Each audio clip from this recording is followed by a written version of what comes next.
comfort for them, whatever you say, they will accept it. So previously, these all big material comforts were created by the divine people in general. We see in Krishna times the Danavas that already appeared. They also knew the art. It is there. Maya Danav is the expert on that. He also knows how to manipulate matter. Therefore, he created, he the one who made the beautiful palace for Yudhishthira Maharaj in no time. They know how to manipulate matter. So much so, Duryodhan could not understand where is water, where is land. You know that? Duryodhan fell. That was created by Maya Danav.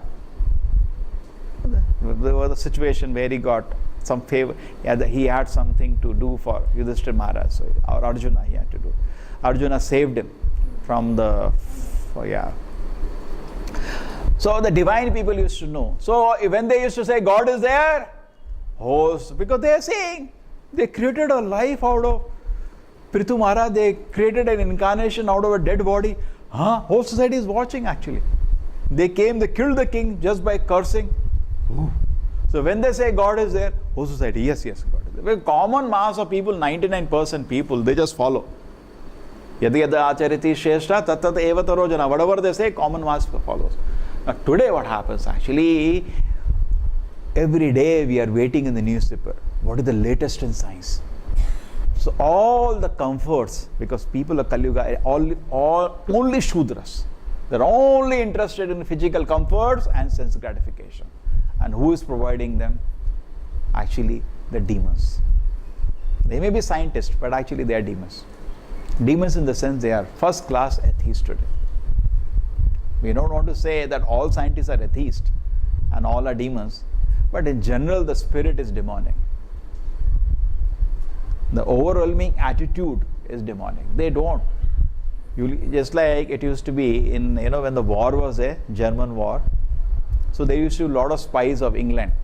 Both had their spies in each other's country who will act like they are Germans, but they are English people. They are in the army. They're spying and they're getting all information. You know that, no? America came to know Germany. Germany was also trying to make the nuclear bomb. America came to know of that.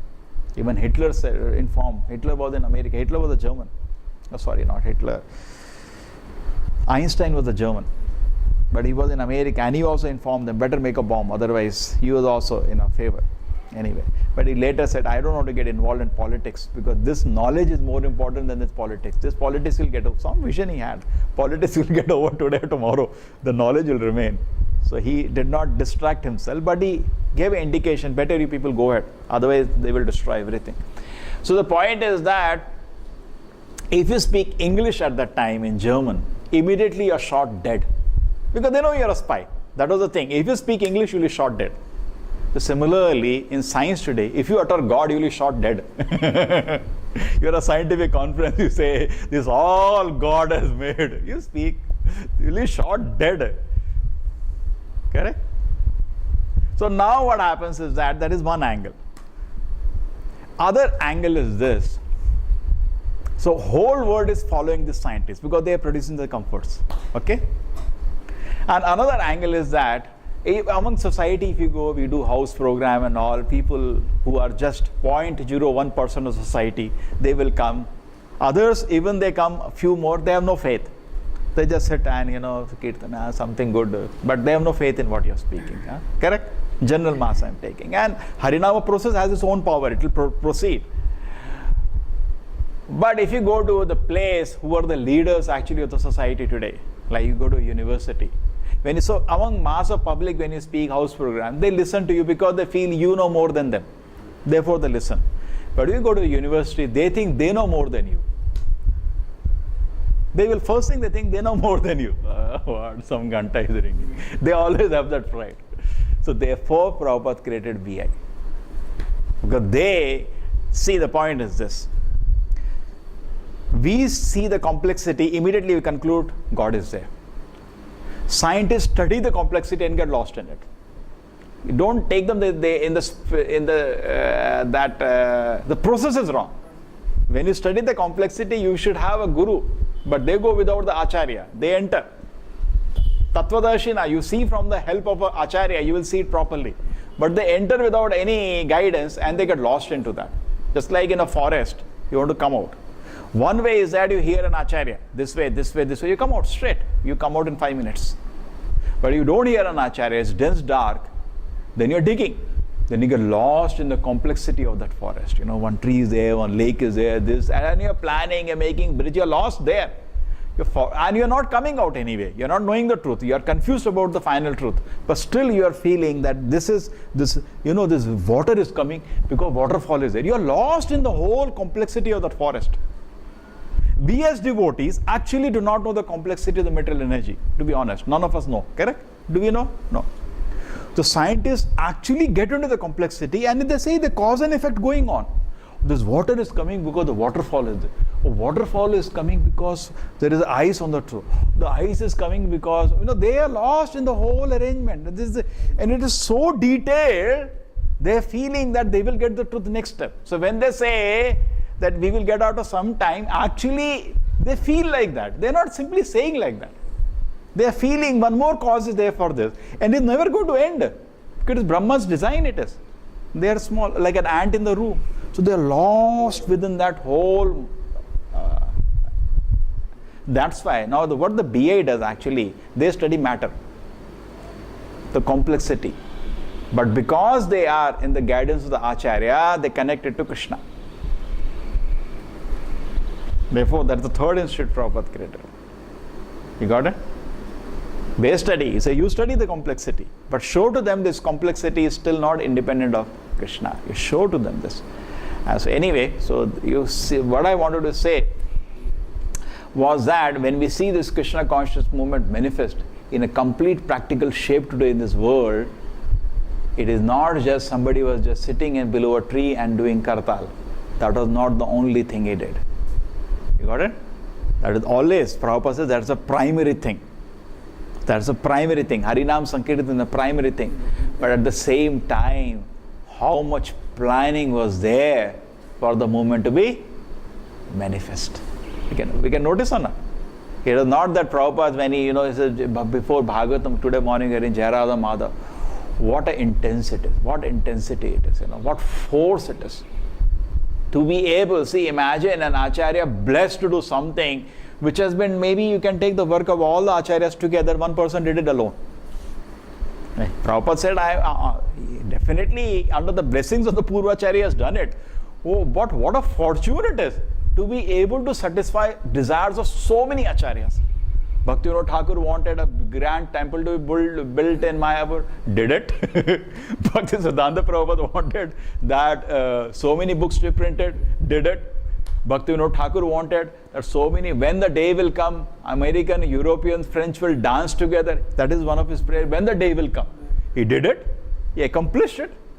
So he fulfilled the desires of so many great Acharyas. Chaitanya Mahaprabhu's desire, every town and village Harinam to go, fulfilled it. So imagine to do that, what kind of blessing a person should have. But even such an empowered personality, correct? He has been empowered at such a level. Because Jiva is never independent of the Lord. He is empowered by the Lord to do Krishna Shakti Vina Nāve Parivartana, to Parivartan. But you see, he has given a practical example. Even a person of such empowerment has planned so detailed way. He sees people are attracted only to matter. So we have to talk to them only according to science. They will not listen immediately your Gita and Bhagavatam. So you do like that. Huge planning. So therefore, we also, when we have to think about preaching, first thing is, we will, just like Janmashtami is coming. Now you think, we will have very nice Harinam Sankirtana. Today we were thinking that the maximum people love is Jhulan. Correct? And the Jhulan, we don't want to separate it out. Because if you separate it out, then you have to create huge Alankara and one more team for doing Sankirtan. We struggle to get people for one Sankirtan itself there. No repeaters, because all the volunteers are in different services. The singer is alone. So, and unless somebody has taste, cannot sit there for a long time. So it has to be us only there. So what I was thinking, there only, whenever the Kirtan is going on, Jhulan can parallelly continue. Jhulan can, whenever Kirtan, even Aarti is over, immediate Jhulan can start.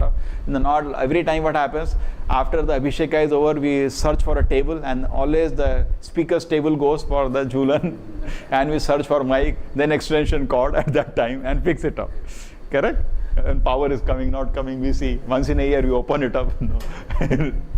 Anyway, so we'll fix it up right in the morning itself, and we arrange the altar in such a way, jhula is there, fixed there only. So whenever the kirtan is going on, jhula can go on, correct? And so anyway, that was one. Like that, we can, everything requires intelligently thinking what is the situation of the masses. Just like somebody says, how the preaching is going on. Yeah, it's going on. No, you should not be like that. That's nonsense. You should see the reality. Just like you're opening a business outside, correct? You say, well, going on. Profit is there, no profit. Huh? You have to think about it. Otherwise, how you can run that? It's not, you have to think. You have to think. So similarly, should be practically planned. Yes, how Krishna consciousness can be spread? Yes, it should be planned. So, and we see in the life of Srila Prabhupada, you see, he is seeing the situation. There are millions of billions of men and women, but they are not intelligent. They are seeing the reality. Then you can become a preacher.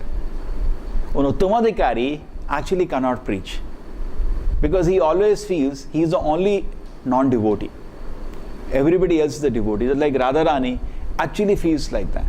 When you go with her and you say that, please offer a flower to Krishna, she feels, I am not a devotee, such a great devotee. That happens in ecstasy. Correct? That is the situation. That is a very advanced platform. And sometimes we also go, we say, actually I am unqualified, but Krishna, you are so kind, you gave your mercy. That causeless mercy. Actually, that is also wrong. But then how can Krishna is so unfair? Just like in a house, there are two children. Sometimes we become lazy because of this. I'll finish with this, 5 minutes. Suppose house there are two children. Huh? The one child, the mother gives nice food, everything, and puts to university. Other child kicks out of the house, send him to hell. What is all this, yeah?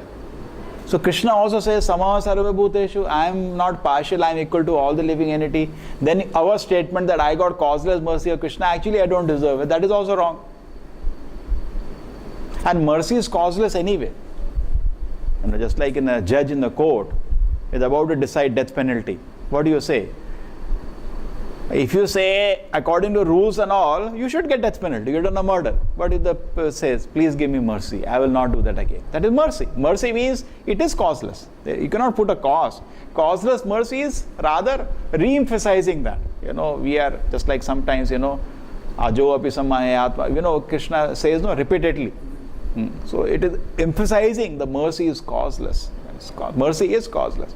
So to become a candidate for causeless mercy, something we have to do. It is not that because when this idea comes of causeless mercy, then person feels he doesn't do anything actually. When Krishna is very kind to me, he will give me mercy.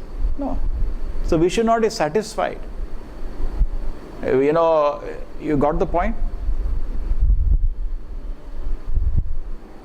Causeless mercy it is. But at the same time, you have to work for that. Because Krishna is not partial. In the sense that whatever service you did, that may not be sufficient. But he is so kind and merciful. But still, you have to attract his mercy. Then you work. You got it?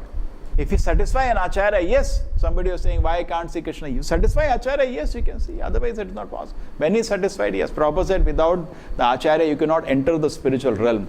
You will remain in the material sentiments only. You remain a sahajiya. So, it is just like this. Suppose you go to Bill Gates. Bill Gates gives you $500. And you get satisfied and come. You're a fool, no? He can give you $1 million.